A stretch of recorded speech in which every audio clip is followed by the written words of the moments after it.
نايلومي مصنعت مصحف قدسنا كمتي كساحجي كنصنعو صنحنا كاب عبراويان 10 كاب قطر 1 10 8 زلوي كاب قطر 1 4 زلو بمنباب انا حسابي كافلكم مالتي كمزي بل حقي صلالوت تزمص سناي ነገር ከለዎ መልክ እትቆም ነገሩ ዘይኮነስ በትበብ ዓመቱ ሁሉ ሰዓት ዝስውእዎ መስዋዕትታት ነቶም ዘቅርቦ ኸቶ ፍጹማት ከገብሮም አይካአሎኒ ግናኸ ኣብ ዓመት ይብኡ መዘከርታ ኃጢአት ዝኸውን ከምዝ እንተ ዘይከውንሲ እቶም መስዋዕት ዘቅርቡስ ሓንሳ ካብ ዝነጽሑ ኣብ ህሊናኦም ደጊም ኃጢአት ካብ ዘይሕልዎም ከም ስዋዕዶ አይማዓረፉን ነይሮም ማለት ደም አቡርን ዲቤላታትን ኃጢአት ከርሕቕ አይካአሎኒ ይብለና ኣብዚ ጸሐፍ ናይዝ መጽሐፍ እንታይ ዝገብር ዘሎ እንደህር ኢልና ከምቲ ኢዮባ አንቶ ይዝብለና ዝነበረ ነቲ ኣብ ዝሓለፉ ምዕራፋት ተዛረበሎም ቀንድ ሐሳባት መሊሱ ጸቂጡ ብምዝራብ መጠቃለሊ ከገብረሉ ኮሎይና ንርኢ ዘለና ከምቲ ኣብ ዝሓለፉ ምዕራፋት ዝረኤናዮ ቶም ካህናት እቲ ሕጊ ፍጹማት ከገብሮም ስለዘይክእል በቐጻልነት ዘይቋረጽ መስዋዕትታት ከም ዝስውኡ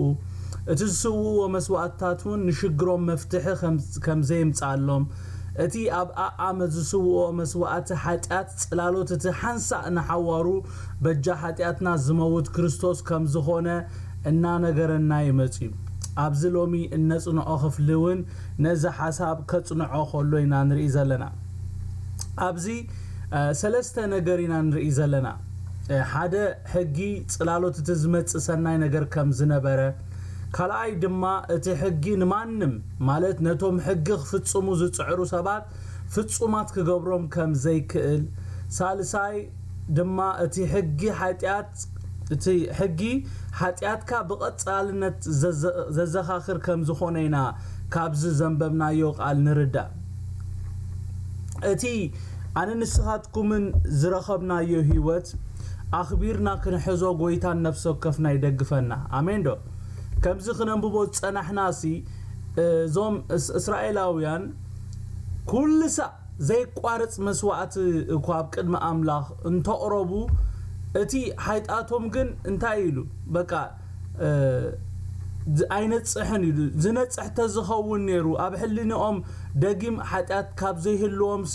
ካብ ምስዋዕዶ ኣይመዕረፉን ኢሉ አቱም ሰባት ንሕና እኮ ኣብ ከመይ ዝበለ ዕረፍቲና ኣቲና ኽብርና ኣምላኽ ይኹን አሜን ዶ እቲ ኣንንስኻትኩምን ኣቲና ዘለና ህይወት ብሉጽ ህይወት እግዚአብሔር ይመስገን እስራኤላውያን ቅድሚ ኢየሱስ ምምጽኡ ከምዝ ነንብቦ ዘለና እቲ እግዚአብሔር ዝጠልቦ መስዋዕትታት ሒዞም ኣብ ቅድሚኡ ቀሪቦም እቲ ኣብ ቅድሚኡ ዝስውኦ መስዋዕትታት ምንም ፍጹም ክገብሮም ይኽእል ኣይነበረን እግዚአብሔር እኮ ይጠሊቡ ሓቀይዶ ቅዱሳን እቲ ዝስዋ እንተ ዓይነት ክኸውን ከም ዘለዎ ኩሉ እቲ እግዚአብሔር ባዕሉ ጠሊቦ ግን ዋላ እኳ እቲ እግዚአብሔር ዝጠለቦ ደም ዲቤላታትን ኣብ ኦረን ኃጢአቶም ካብ መፍትሒ ሽግሮም አይረኸቡን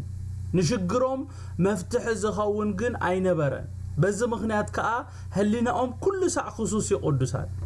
ምኽንያቱም ኃጢአቶም ይኽደን እንበር ይድምሰሰሎም ስለዘይነበረ ማለት እዩ ኣነ ንስኻትኩምን ግና ሳላት ደም ትገንሸል ካብዚ ነገር ዝሃራይና አሜን ዶ እቲ ቅድሚ ንኢየሱስ ምፍላጥና ዝበደልናዮ ኾነ بحج نبدلو بدل كي ترفا واقو تخفيلو النايو آمين دو قدسان آمين دو نون قدمي نيسوس كريستوس مفلاتنا زبدلنايو كلو بدل يترف بحجي كسا كابزا مدرزيا نسنابت انبدلو بدلكوا كفولي እግዚአብሔር ስሙ ይባረክ አብዚ ህይወት ዘተወና አምላክ ስሙ ይባረክ አሜን ዶ ቅዱሳን አንተ በዝኽን ሕጎስ ይግባአናይ እዚ ህይወት እዚ እስራኤላውያን አይረኸቡን እቶም ሰብ ኪዳን አይረኸቡን እታአን ንስኻትኩም እንዝረኸብናዮ ህይወት ቁጥር 1 እንታይ ኢሉ ሕጊ ጽላሎት እቲ ዝመጽእ ሰናይ ነገር ከለዎ መልክት ነገሩ ዘይኮነስ በቲ በበአመቱ ሁሉ ሰዓት ዝስውዕዎ መስዋዕታት ነቶም ዘቅርብዎ ከቶ ፍጹማን ክገብሮም አይከአሎን ይብለና ጽላሎት ማለት እንታይ ማለት ምዃኑ ነፍስ ወከፍና ይርዳአና ሓቀደ ቅዱሳን ጽላሎት ኣብ ማእኸልና ዘይርድኦ ሰብ አሎ ኢለ አምንኔ ጽላሎት ናይ ሓደ ነገር ነጸብራቅ እዩ ጽላሎት ክህሉ ሓደ ነገር ክህሉ ኣለዎ ሓቀደ ቅዱሳን ጽላሎት ክህሉ ሓደ ነገር ናይ ግድን ክህሉ ኣለዎ ኣብዚ እንታይ ዝብለና ዘሎ እንደሕር ኢልና ኣብዚ እንታይ ዝብለና ዘሎ እንደሕር ኢልና ትሕጊ ጽላሎት ናይቲ ዝመጽእ ሰናይ ነገር እምበር እቲ ዋና ነገር ኣይኮነን ዝብለና ዘሎ አሜን ዶ ጽላሎት ዝፍጠር ማዓሲ እንደሕር ኢልና ፍጹም ብርሃን ኣብ ዘይብሉ ሰዓት ይዝፍጠር እቲ ጽላሎት ወይ ድማ ሕጊ ማዓሲ ተሳዒሩ እንደሕል ኢልና እቲ ጽላሎት በትፍጹም ዝኾነ ብርሃን ምስተዋሕጠ ይኽብርን ጎይታ ይኹን አሜን አሜን ብዛዕባ ጽላሎት ምስተዛረበ ቀጺሉ ተዛረቦ ነገር እንደሕር አስተብሂልናሉ ብዛዕባ መስዋዕቲ ተዛሪቡ አቀይዶ ብዛዕባ መስዋዕቲ ምዝራቡ እንታይ ዘመላኽተና እንደሕር ኢልና እቲ ጽላሎት ናይ ምንታይ ጽላሎት ከም ዝኾነ ይዘመላኽተና እቲ ጽላሎት እቲ በበአመቱ ዝስውዕዎ መስዋዕቲ እዩ እዚ ድማ ናይቲ ኢየሱስ ክርስቶስ ሓንሳን ንሓዋሩ ክፍጽሞ ዘለዎ ነገር ይዘመላኽተና ኢየሱስ ጎይታይ አሜን ዶ ከምቲ ዘንበብናዮ እቲ በበአመቱ ዝስውዕዎ መስዋዕትታት ነቶም ዘቅርብዎ ማለት ነቶም መስዋዕት ዝስውዑ ከቶ ፍጹማት ክገብሮም ዘይክእል ነይሩ ናይ ኢየሱስ መስዋዕት ግና ነቲ ዘይከኣል ዝነበረ ከምዝ ከኣል ገይሩ ክብርን ንኣምላኽ ይኹን አሜን ዶ ቅዱሳን ደስ አይብልን ስለምንታይ እቲ ሕጊ ፍጹማት ክገብሮም ዘይከኣለ ወይ ዘይከኣሉ እንደሕር ኢልና ሓደ እቲ ሕጊ ነቲ ዝወደቀ ወይ ድማ ዝሞተ ሰብ ስለዝተዋህበ እዩ ሓቀይዶ ቅዱሳን ሕጊ እኮ ንህያዋን ኣይኮነን ተዋሂቡ ንዝሞቱ ሰባት ተዋሂቡ ካልኣይ ድማ ካብቲ ተዋህበ ሕግታት ኩሉ ፈጺምካ ሓደ እንደሕሪ ኣጉዲልካ ኩሉ ከም ዘፍረስካ ስለዝቁጸር እዩ እቲ ሕጊ ፍጹማን ክገብሮም ዘይክእል በዚ ምኽንያት ከኣዩ ዓመት ክስውኡ ዝግደዱ ዝነበሩ ጎይታ ኢየሱስ ግና ንኩሉ ሕጊ ምፍጻም ጥራይ ዘይኮነስ ርእሱ በጃና ብምሕላፍ ነቶም ፍጹማን ዘይኮንና ሰባት እቲ ፍጹም ዝኾነ ኢየሱስ ክርስቶስ ፍጹማን ገይሩና ነቶም ኃጢአን ዝነበርና ጽድቁ ብምልባስ ድማ ጻድቃን ገይሩና ክብርና አምላኽ ይኹን እዚ ህይወት እዚ ስለዝረኸብና አዚና ክንሕጎስን ነዚ ክቡር ህይወት ድማ አኽቢርና ክንሕዝ ይግባአና ስለምንታይ አቦ በቲ ዝሐርር መስዋዕትን በቲ ስለ ኃጢአት ብዙስዋ መስዋዕትታት ባህ ይብሎ ዘይነበረ እንደሕር ኢልና እቲ ደም ዓብኡርን ድቤላታትን ኃጢአቶም ዘርሕቕ ስለ ዘይነበረን እዚ መስርሕ ድማ ተደጋጋምን አሰልቻውን ስለ ዝነበረ እግዚአብሔር አቦ ነዚ አድካምን አሰልቻውን ዝኾነ መስርሕ ኣብቲ ንሱ ዝመደቦ ሰዓት ንወዱ በጃ ብምሕላፍ ነዚ ተደጋጋሚ መስርሕ ሓንሳእን ናሓዋሩን ደው ከብሎ ከሎ ንርኢ ኢየሱስ ጎይታ እዩ አሜን ዶ ካብ ቁጥር 5 ክሳብ 10 ከይድና ክንንብብ ከለና እንታይ ይብለና ስለዚ ናብ ዓለም ከዓቱ ከሎ ይብል ስጋ አዳለኻለይ እምበር መስዋዕት ሕሩድን መስዋዕት ብልዕን አያዳለኻን بزحرر مسواعة بتسل حتى تسوى بهاي بلكان شعو خاء أنا إنه أبت متحف بزعباي صحفيو وأملاخ فقد كهجبر إلى أمت الله بالكو أبلع لي كم تحقق جيرهم زقربوا مسواعة حرود مسواعة بلئن زحرر مسواعة سلاحات تسوى عيدلخان بقون بهاي بلكان دحر كأنه فقد كهجبري لمتصالخ بلا ما أنت نت دحراي كتصنعلو نت قداماي سعرو بزي فقد زي بتحنسع نحوارو زأكل تسوى مسوات السجا يسوع كريستوس تقدسنا اللونا يبلنا خبرنا أملاخ يكون كاب قصري حموش تكسع شوعات زلوق قال كم مزمور 46 كاب قصر 6 تكسع شمون تستوسد قالي مالتي صحافنا يزم صحاف نزي ابزخف لزي تصحاف قال مغلصي وي مللي ماننت يسوع كتقملو خلوينا ابز نري زلنا انتي بلا مزمور 46 كاب قصر 6 تكسع شمونته نمسوعت مبان باهغو يبلكان ازاني كفت كالي مسوعت محرار مسوعت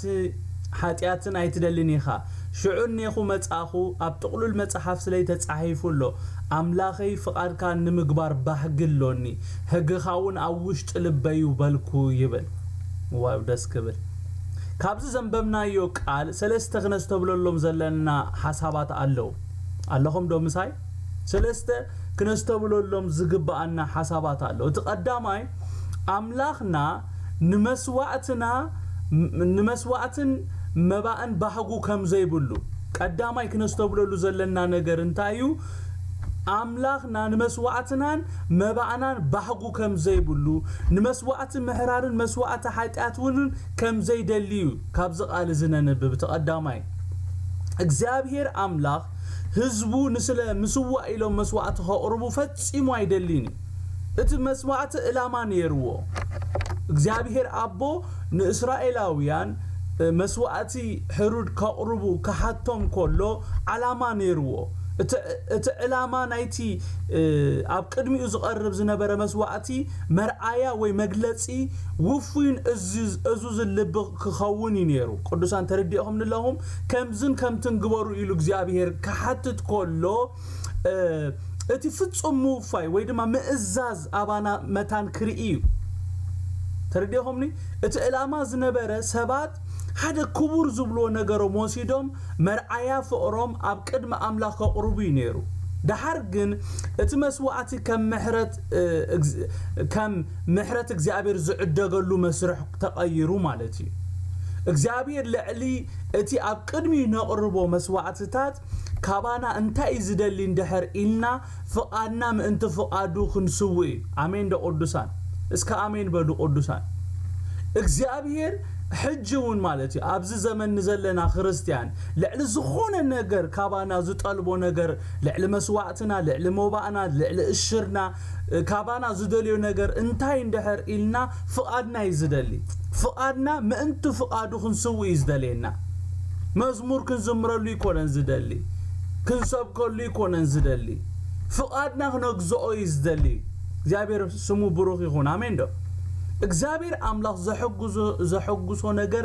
እዚዩም በመስዋዕትና ይሐጎስኒ በመስዋዕትኻ ዘሐጎስ ማዓሲ እንደህርልና በመስዋዕትና ማዓሲ ዘሐጎስ እንደህርልና አፍጹም እዛዝ ኮይና እንስውኦ መስዋዕቲን እግዚአብሔር ባህዘብሎ ፍቃዱ ገርን ምስንገብር እዩ እግዚአብሔር ዘሐጎስ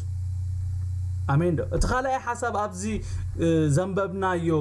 እንታዩ ተኻላይ ሐሳብ ነስተብለሉ እንታዩ ስጋ አዳሎ ኻለይ ዝብል ሐሳብ ስጋ አዳሎ ኻለይሉ ኣብ ዮሐንስ 1:14 ኸይድና ክንንብብ ኮለና እንታይ ይብለና እቲ ቃል ስጋ ኾነ ጸጋን ሐቅ መሊኦ ከአ አባና ሓደረ ይብለና حقيدو اتقال سغا خونه ጸጋን ሐቅ መሊኦ ከአ አባና ሓደረ ክብረቱ ድማ ከም ክብሪ ናይቲ ሓደ ወዱ ነቦረ ኤና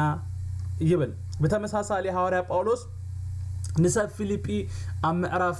2 ካብ 5 ክሳዕ 8 ክጽሕፈሎም ኮሎ ኢየሱስ መልክዕ ባርያ ከም ዝወሰደ ሰቡን ከም ዝመሰለ ነንብብና እቲ በአምላክ ንኢየሱስ ዝተዳለወሉ ስጋ ከም ህያው መስዋዕቲ ነዚ ስጋ ዘዳለው አምላክ ይመልስ ወፍይዎ አሜን ደቅዱሳን ስጋ ዘዳለው ማን እንደህሪልኩም አቦይ ስጋ አዳሊ ምሽ ጌታ ኢየሱስ ክርስቶስ ነዚ ዝተዳለወሉ ስጋ ድማ ለቢሱ መሊሱ ነዚ ስጋ ይና አቦ መስዋዕት ገይሩ ወፍይዎ ክብርና አምላክ ይሁን ሳልሳይ ሐሳብ ኣብዝ ተጻሒፉ ንሪኦ እንታይ እንደህር ኢልና ፍቃድካ ክገብር መጻእኹ ዝብል ሐሳብ እዩ ኣሜን ዶ ኣብዛ ምድሪ ዘለና ንንስኻትኩምን ንኻል ዓላማ ይኮነን ፍቃድ እግዚአብሔር ፈጽምና ክንሓልፍ እዩ ናይ እግዚአብሔር ዓላማ በህይወትና ኣሜን ዶ በሊዕና ሰቲና ተመሪዕና ወሊድና ዘሚድና አመሪዕና ክንመውት ኣይኮነን ናይ እግዚአብሔር ፕላን ኣሜን ዶ እግዚአብሔር በህይወትና ክሰርሖ ዘለዎ ነገር አሎ ከምቲ ኢየሱስ ክርስቶስ በጃና ክሓልፍ ዝመጸ ኣነን ንስኻትኩምን ኣብዛ ምድሪ እዚኣ ፍቃድ ኣቦ ክንገብር ኢና ዘለና ኣሜን ዶ ቅዱሳን እንታይ ኢሉ ጎይታ ኢየሱስ ክርስቶስ ፍቃድካ ክገብር መጻእኹ ኢሉ ኣነን ንስኻትኩምን ሐዋርያ ጳውሎስ ጎይታ ምስተራኸቦ እንታይ ኢሉ ጎይታ እንታይ ክገብር ትደልየንለኻ ኢሉ እንታይ ክገብር ትደልየንለኻ ኢሉ I want to know your will ፍቃድካ ክፈልጥ እደሊ ኣለኹ እዚ ዝገብሮ ዘለኹ ንዓኻ ካብ ዘይሐጎሰካ እዚ ዝኸዶ ዘለኹ ጉዕዞ ንዓኻ ዘይኽብር ካብ ኮነ ሎሚ ኣነ ፍቃድካ ክገብር እደሊ ኣለኹ እንታይ ክገብር ትደልየንለኻ ኢሉ ሎሚ ፍቃድ እግዚአብሔር ኣብ ህይወትና እንታይ ምዃኑ ዘይንፈልጥ ሰባት እንድሕር ኣሊና መዓልትና ስእልና ይነሕልፎ ጎይታ ሎሚ ፍቃድካ ተፍልጠኒ እደሊ ኣለኹ ክንብሎ ይግባአና ኣሜን ዶ ቅዱሳን بعلت كندزي توليدو بعلت كندزي مويتو كتبحال ايكونن ناي እግዚአብሔር فقاد إذا أمونغو تولد كالون تموتلون زلو غاب نعو أبتستو هابكا زمن فقاد እግዚአብሔር نبيرنا نحلفين እግዚአብሔር فقاد آمين دو أب سماي كيدنا نتعاسو تعاسا انتاي اندحر إلنا بتستو وحبنا ناي ادما قدب بتستو وحبنا جيزي نفقاد እግዚአብሔር زي منبارنا كتعاسنا زنبر قدسان منقسة سمايات ورستخن كون نخقلينا قندما نبللو نقرقن كمزولو كترسو ايبولكمن دحر نفقاد أملاخ زي ننبر كوينا مالز እንታይ ኢሉ ጎይታ ኢየሱስ ፍቃድካ ክገብር መጻእኹ ኢሉ ኢየሱስ በተተዳለወሉ ስጋ ንርእሱ ፍቃድ አምላኽ ኣብ ምግባር ወይ ኣብ ምፍጻም ከም ተጸምደይና ንርኢ መስዋዕት ኢየሱስ ካብቶም ካልኦት ፍሉይ ዝገብሮን ተቐባልነት ክህልዎ ዝገበሮን ምስጢር እንታይ እንድሕር ኢልና ኢየሱስ ንፍቃድ አምላኽ ብሙሉእ ልቡ ብምእዛዙ እዩ ኣሜን ዶ ቅዱሳን ሎሙን እግዚአብሔር አምላክ ካመስዋዕትና ንላዕሊ ካባይን ካባኻትኩም ዝደልዩ ነገር እንታይ እንድሕር ኢልና ልክ ከም ኢየሱስ ንፍቃዱ በሙሉ ልብና ክንእዘዞን ክንፍጽሞን ይዝደሊ አሜን ዶ ቅዱሳን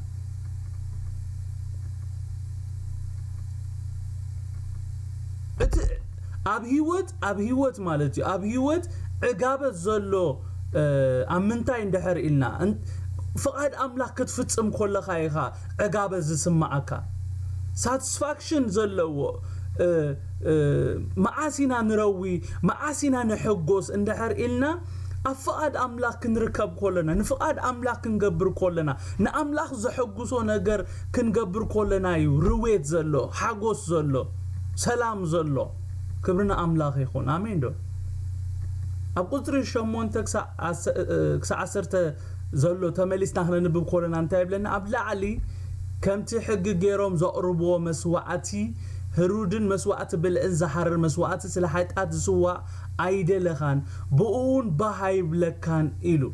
دحر كأنه فقادك هجبري لما تسأله بلا ما أنت نتدحري كتصنع إلو نتقدم يسعره بزي فقاد زي بتحنسا نحوار زو أكل تسوء مسوعتي سجى يسوع كريستوس تقدسنا علونا بلنا كبرنا أملاك يكون سلامن تايو أبو بتزحر مسوعتن بتسلحات بزسوء مسوعات باهي بلو زي نبرن دحر إلنا اتدم عبور دبيلاتاتن حاتياتهم زرحق سلا زي نبرن اتمسرح دما تدقاقامن عب فتصم ازاز تمركوس سلا زي نبرن እግዚአብሔር አቦ ነዚ አድካምን አሰልቻውን ዘሆነ መስረህ አብትንሱ ዝመደቦ ሰዓት ንወዱ በጃ በመህላፍ ነዚ ተደጋጋሚ መስረህ ሓንሳና ሐዋሩን በመስዋዕት ወዲ ኢየሱስ ክርስቶስ ደው ከብሎ ኮሎ ንርኢ ኢየሱስ ጎይታይ ኢየሱስ ክርስቶስ እምበዓር ፍቃድ አቦ በመፍጻሙ እዩ እቲ ቀዳማይ ሕጊ በተዳሐራይ ተሳዒሩ አሜን ዶ أب قدمي أملاخنا اتزعابي مسوعة انتاي اندحر إلنا نفقاد أملاخ آمين مبالي آمين دو قدسان دقيمة خزاروي أب قدم أملاخنا اتزعابي مسوعة انتاي اندحر إلنا نفقاد أملاخ آمين مبال ويدما نفقاد اكزيابير منبار يتزعابي أبي مسوعة قدسان نجزابير بحزبلو مسوعتي نفقادك نقولنا أميتك نفقاد جزابير كتنبر تزبلت مسوعتي جزابير زحق وصلوا نجرسي آمين دو نفس وكفنا النشجر دماء أبزيو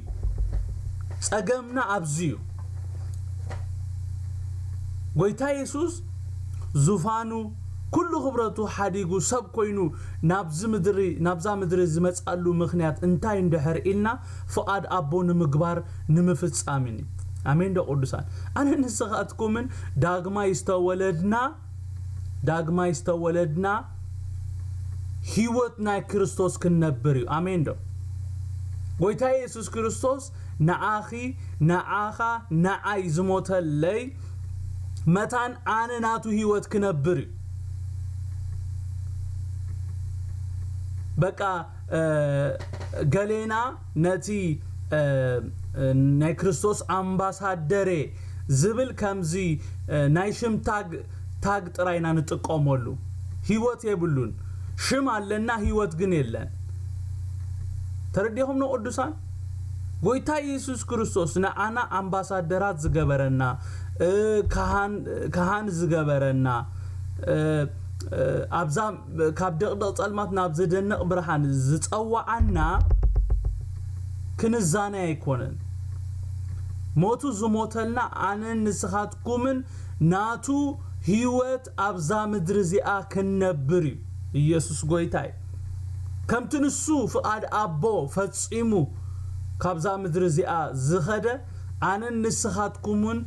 كابزا مدرك سع نخيد نابتي زفت أرنا أملاخ نابتي كنريو حارن بالأملاخنا كسع نخيد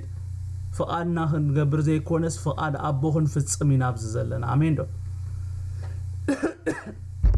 قويتا يسوس أبستفل عليه كفلين يمتصحف قدوسنا بزعبا فقاد أبو نمفتسام كم زمت بقلت إزارب نيري أنا نسخاتكمون أبزا مدر زلونا فقاد أملاخ كنفتس بكم زخونا تردينا فقاد أملاخ نقلنا انتاي كم زخونا خنفلتن نعو خنقبرن يقبعناي انت زي كوينو منبارنا ترقوم يبلون ويتا يسوس كريستوس أبي يوحنس 4:34 انتايلو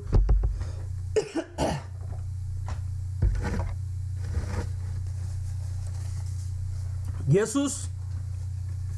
بلون بالعيسي فقادة تزلعاخن نخقبر ايوون كفتسميلو ناخي ناتاتكمون بالعون كومو خون على وغزيابير يمسكن فقادة تزلعاخن نخنقبر ايوون كنفتسم ابزا مدرزي اخم زلنا خنفلت يقبعناي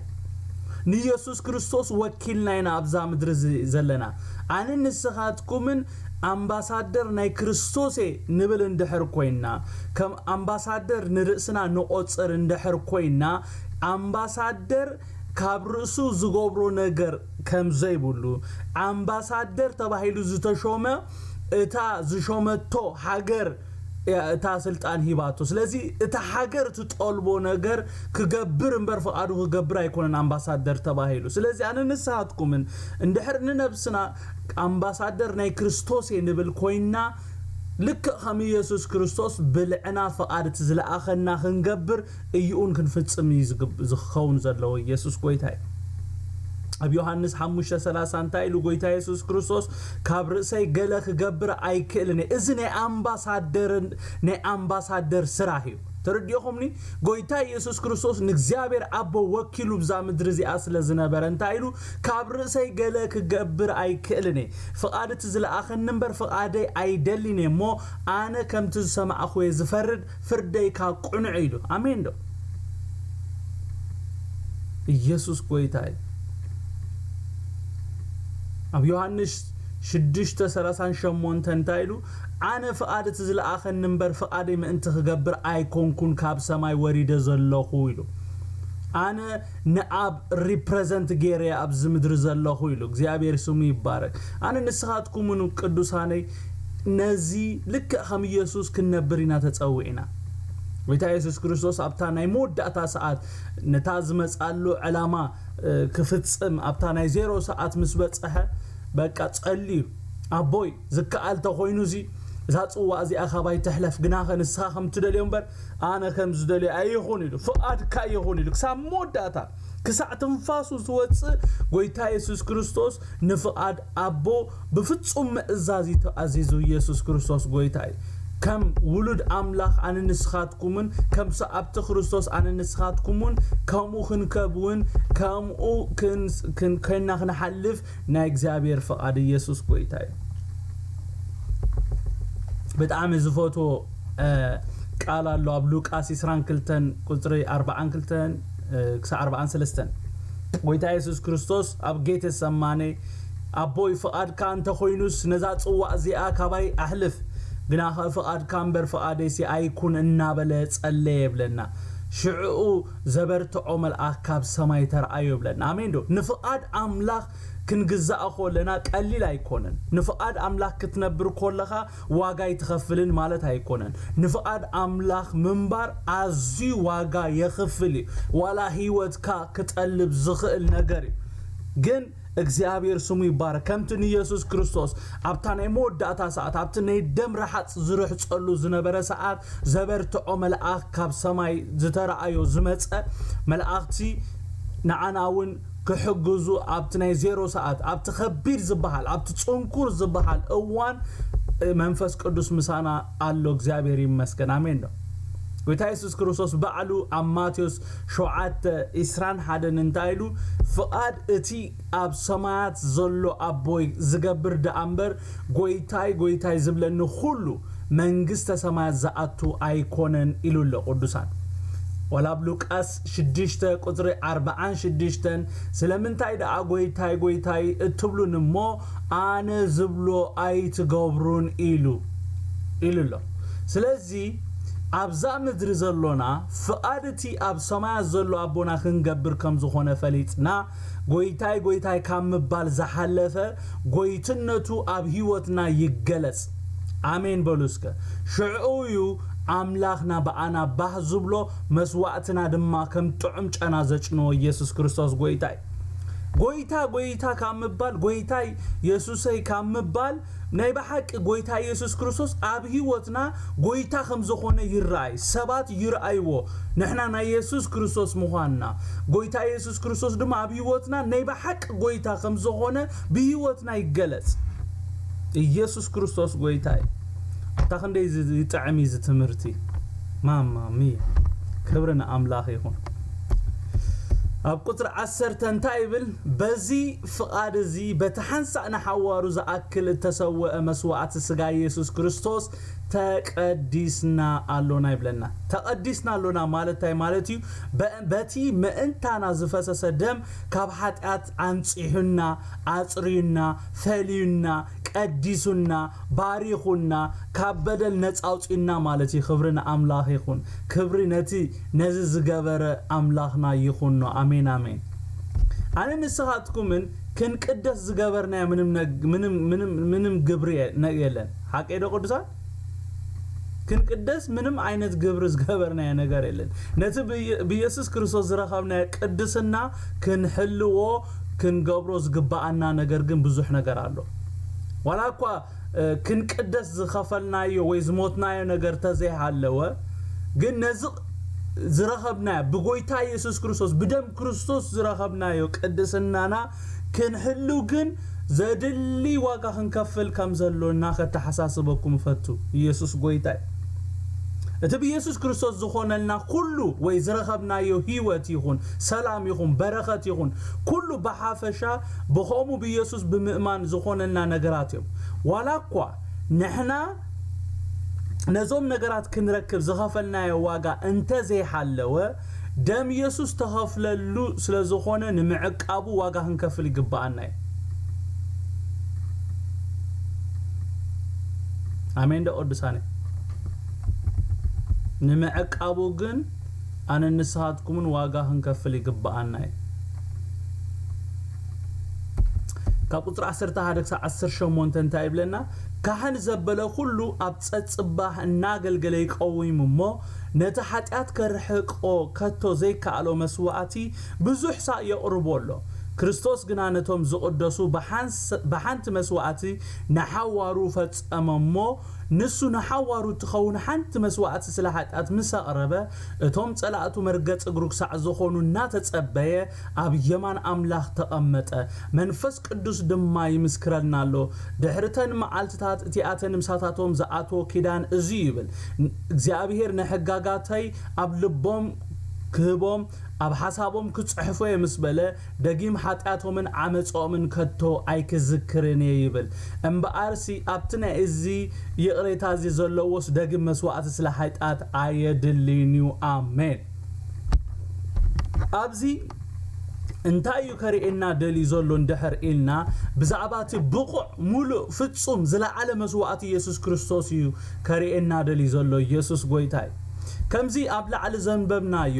እቶም ናይ ብሉይ ኪዳን ካህናት ነቲ ኃጢአት ከርሕቕ ከቶ ዘይከኣሎ መስዋዕትታት ብቐጻልነት ብዘይ ምቁራጽ እዮም ዘቕርብዎ ነይሮም እቲ ኣብ ቅድሚ ኣምላኽ ዘቕርብዎ መስዋዕቲ ንኃጢአት ስለ ዘይርሕቆ ነዚ መስርሕ እዚ ብቐጻልነት ክፍጽሙ ይግደዱ ነይሮም በቃ ሎሚ ገይሮም ጽባሕ ዘይምግባር ኣይክእሉን ምክንያቱም ጽባሕካ ካል በደል ስለዘሎ ጽባሕካ ካል ነገር ስለዘሎ ኃጢአቶም ስለዘሎ ማለት እዚ ማለት እንታይ ማለት እዩ መወዳእታ ዘይብሉ መስዋዕት እዮም ኣብ ቅድሚ ኣምላኽ ዘቕርቡ ነይሮም ማለት እዩ ኢየሱስ እቲ ሊቀ ካህናት ግና ንሓዋሩ ትኸውን ሓንቲ መስዋዕት ስለ ኃጢአት ብምቕራብ ንሓዋሩ ፈጺሞ ክብርና ኣምላኽ ይኹን ኢየሱስ ጎይታይ አሜን ነዚና ድማ ኣብ ቁጥር 10-14 ዕብራውያን ነንብብ ማለት እዩ ኣነ ንስሓትኩምን ሎሚ በቲ ኢየሱስ ክርስቶስ ዝኸፈሎ ዋጋ ብቐጻልነት መስዋዕት ክነቅርብ ኣይንግደድን ኢና ምክንያቱም መስዋዕት ክርስቶስ ነቲ ሽግር ዝነበረ ኃጢአት ክድምስስ ስለ ዝኸኣለ ማለት እዩ ንምንታዮም እቶም እስራኤላውያን ብቐጻልነት መስዋዕት ክስውኡ ዝግደዱ ነይሮም እንድሕር ኢልና ኃጢአቶም ይድምሰስ ኣይነበረን ኢየሱስ ክርስቶስ ጎይታይ ኃጢአቶም ይኽደን ጥራይ ነይሩ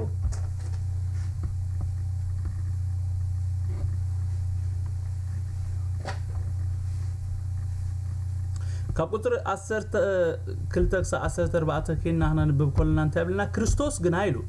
ነቶም ዝቅደሱ በሓንቲ መስዋዕቲ ንሓዋሩ ፈጸመሞ ንሱ ንሓዋሩ ትኸውን ሓንቲ መስዋዕት ስለ ኃጢአት ምስ አቅረበ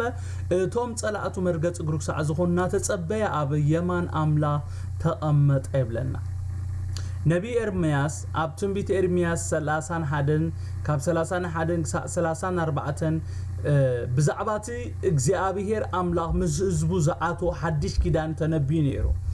እዚ ትንቢት ድማ በመስዋዕት ኢየሱስ ከም ተፈጸመይና ኣብዝናይ ሎሚ መጽናዕትና ንርኢ ዘለና ነቲ ነቢ ኤርምያስ ተነበየ ትንቢት ክንሪኦ ኾለና እንታይና ንመሃር ጽቡቅ ጌርኩም ስምዑና ቅዱሳን ስቕሊ ይኮነን ጸሓፊ ናይ ዝመጽሓፍ እዚ ካብ ነቲ ኣብ ትንቢት ኤርምያስ ዝነበረ ትንቢት ኣምጽዩ ምስናይ መስዋዕት ናይ ክርስቶስ ኣተሓሓይዝዎ ሚስጥር ኣለዎ እንታይ ክብል ከም ዝደለየ መልእክት ኣለዎ ማለት እዩ ቅዱሳን እግዚአብሔር ስሙ ይባረክ አሜን ነቲ ነቢ ኤርምያስ ተነበየ ትንቢት ክንሪኦ ኾለና እንታይና ንመሃር እንድሕር ኢልና እቲ ሓድሽ ኪዳን ከምቲ ምሳቦታቶም ዝኣተዎ ኪዳን ከም ዘይኮነ እቲ ሓድሽ ኪዳን እቲ ናይ ብሉይ ኪዳን መስዋዕቲ ክህቦም ዘይከኣለ ማለት ሕድገት ኃጢአት ዘውህብ ከም ዝኾነ ኢና ካብ ዝቃል ንመሃር አሜን ቅዱሳን ትንቢት ኤርምያስ ክነንብብ ኾለና እንታይ ይብል ቅድሚኡ ዘይነበረ ነገር እኮ ዝኸውን ዘሎ ቅዱሳን ከም ብበልኩም እነሆ ምስ ቤት እስራኤልን ምስ ቤት ይሁዳን ሓድሽ ኪዳን ዝኣትወለን መዓልትታት ክመጻእ ይብል እግዚአብሔር ከምቲ ካብ ሃገረ ምስሪ ብኢዶም ሒዘ ኸውጾም ከለኹ ምሰቦታቶም ዝኣተኽዎ ኪዳን ኣይኮነን ኣነ ጎይቶኦም ክነሰይሲ ንሳቶም ነቲ ኪዳን ኣፍረስዎ ይብል እግዚአብሔር ድሕርዘን መዓልትታት እዚኣተን ምስ ቤት እስራኤል ዝኣትዎ ኪዳንሲ እዚ ደኣዩ ሕገይ ኣብ ውሽጦም ከንብር ኣብ ልቦም ክጽሕፎ ኣነ ኣምላኾም ክኸውኔ ንሳቶም ድማ ህዝበይ ክኾንዮም ይብል እግዚአብሔር ኣነ እዚኣ ጽቡቅ ጌርኩም ስምዑኒ ኣብ ቁጽሪ 34 ዘላ ኣነ ኣበሶኦም ይቕረ ኽብለሎም ኣሜን ኣሜን ኃጢአቶም ድማ ድሕርዚ ኣይክዝክሮኔ ቀደም ግን ኃጢአቶም ኩሉ ጊዜ አሎ ካብ ቅድሚ እግዚአብሔር ኣይተሸፈነን ካብ ቅድሚ እግዚአብሔር ኣይረሓቐን ነይሩ እግዚአብሔር ስሙ ይባር ኣብ ሓድሽ ኪዳን ግን ድሕርዚ ኣይክዝክሮኔ አሜን አሜን ካብ ንሽኦም ክሳብ ዓቢኦም ኩላቶም ክፈልጡንም ስለዚ ነፍስ ወከፍ ንብጻዩ ነፍስ ወከፉ ንሓው ንእግዚአብሔር ፍለጦ ኢሎም ድሕርዚ ንሓድሕዶም ኣይክመሃሩንም ይብል እግዚአብሔር ይብለና አቡሊ ኪዳን ከምዚ ክሳብ ሕጂ ክንሪኦ ጸናሕና ኃጢአቶም ይቕረ ይባሃል ኣይነበረን ኣብ ሓድሽ ኪዳን ግና እግዚአብሔር ኣምላኽ እንታይሉ ኣነ ኣበሶኦም ይቕረ ኽብለሎም ኃጢአቶም ድማ ድሕርዚ ኣይክዝክሮኔ ይብል እዚ ድሕር መስዋዕት ኢየሱስ ፍጻሜ ረኺቡ እዩ አሜን አሜን አሜን አሜን ከምኡ ስለ ዝኾነ ኸኣዩ ኣብ ቁጽሪ 18 እንታይሉ እምበኣርሲ ኣብቲ ናይዚ ይቕሬታዚ ዘለዎስ ማለታይ ማለት እዩ እምበኣርሲ ኣብዚ ኺዳን ዝን ዘለዉ ማለት እዩ ኢየሱስ ጎይታይ እምበኣርሲ ኣብዚ ናይዚ ይቕሬታዚ ዘለውስ ደጊም መስዋዕት ስለ ኃጢአት ኣይድልኑ ኣብዚ ሓድሽ ኪዳን ዝነብር ኣብዚ ሓድሽ ኪዳን ዘሎ ሰብሲ ንዕኡ ካለ መስዋዕት ኣይስዋዓሉኒ ሓንሳእና ሓዋርን ኢየሱስ ክርስቶስ ዋጋ ከፊሉሉ ዝብለና ዘሎ ኢየሱስ ክርስቶስ ጎይታይ ደጊም መስዋዕት ስለ ኃጢአት ዘየድልየሉ ቀንዲ ምኽንያት እንታይ እንድሕር ኢልና ኢየሱስ ክርስቶስ ንሓዋሩ ዝኸውን ሓንቲ መስዋዕት ስለ ኃጢአት ስለ ዘቕረበ ወይ ህይወቱ በጃ ስለ ዘሕለፈዩ ጎይታ ኢየሱስ ክርስቶስ ብነገር ኩሉ ይባርኩም ጸጉኡ የብዛሃልኩም ናይ ሎሚ መጽናዕት መጽሐፍ ቅዱስና ኣብዚ ወዲእ ኣለኹ